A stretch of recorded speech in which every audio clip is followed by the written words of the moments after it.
आज Doubtnut app download करें। Doubtnut पर अपने सभी गणित, रसायन विज्ञान, भौतिक विज्ञान और जीव विज्ञान के डाउट्स का करो सफाया। बस प्रश्न की फोटो खींचो, एक ही प्रश्न को क्रॉप करो और तुरंत वीडियो सोल्यूशन पाओ। अभी डाउनलोड करें। इस प्रश्न में दिया है अप्रत्यास्थ संघट्ट में संरक्षित राशि है। हमें क्या बताना है? अप्रत्यास्थ संघट्ट में संरक्षित कौन सी राशि है? हमारे पास ए ऑप्शन कह रहा है केवल रैखिक संवेग, बी केवल गतिज ऊर्जा, सी कह रही रैखिक संवेग तथा गतिज ऊर्जा दोनों, डी कह रहा इनमें से कोई नहीं। तो हमारे पास जो संघट्ट हो रहा है किस तरह का है? अप्रत्यास्थ संघट्ट। हमें पता है अप्रत्यास्थ संघट्ट में जो होता है ऊर्जा की हानि होती है। ठीक, अगर देखें हमारे पास मान लेते एक पिंड था m1, इसको डायग्राम से समझते हैं। इसका वेग कितना था u1। एक हमारे पास दूसरा पिंड था m2 और इसका वेग कितना था u2। अगर हम कह रहे हैं ये दोनों पिंड आपस में टक्कर कर रहे हैं, तो आप हमें ये बताइए टक्कर के दौरान टक्कर कब होगी? जब हमारा u1 ग्रेटर देन u2 से होगा तभी टक्कर होगा। ठीक, अब अगर टक्कर होगी, अगर u1 वेग ज्यादा है u2 से, तो ये हमारा जाके इससे टकराएगा। टक्कर हो गई। अब यहाँ से क्वेश्चन में कहा जा रहा कौन सी टक्कर हो रही है? हमारे पास अप्रत्यास्थ टक्कर। तो अप्रत्यास्थ टक्कर में हमारे पास गतिज ऊर्जा में हानि हो जाती है। टक्कर के दौरान ऊर्जा का व्यय होता है जो कि वापस नहीं आ पाती जब टक्कर खत्म होता है।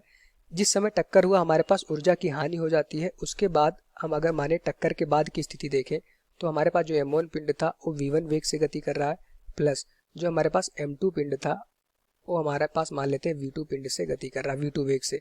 लेकिन यहाँ पे हम क्या देखते हैं, अगर अप्रत्यास्थ टक्कर हुई तो टक्कर के पहले जितनी ऊर्जा थी टक्कर के बाद उतनी ऊर्जा नहीं मिलती है। कहाँ पे चली जाती है? कुछ ऊर्जा हमारा व्यय हो जाता है जब दोनों गेंद आपस में टकराती हैं। ठीक, तो इसको बोला जाता है अप्रत्यास्थ टक्कर।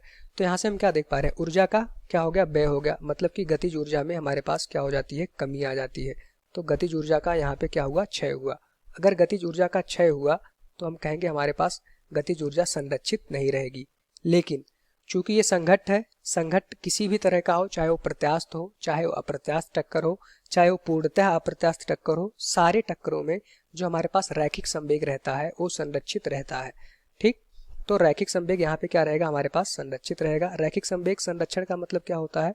टक्कर के पहले जितना संवेग रहेगा टक्कर के बाद भी उतना ही संवेग रहेगा। ठीक, तो यहाँ से हमारे पास आंसर क्या हो जाएगा? सिर्फ अगर अप्रत्यास्थ टक्कर है तो वहां पे सिर्फ रैखिक संवेग हमारा संरक्षित रहेगा, बाकी गतिज ऊर्जा संरक्षित नहीं रहेगी, गतिज ऊर्जा का क्षय होता है।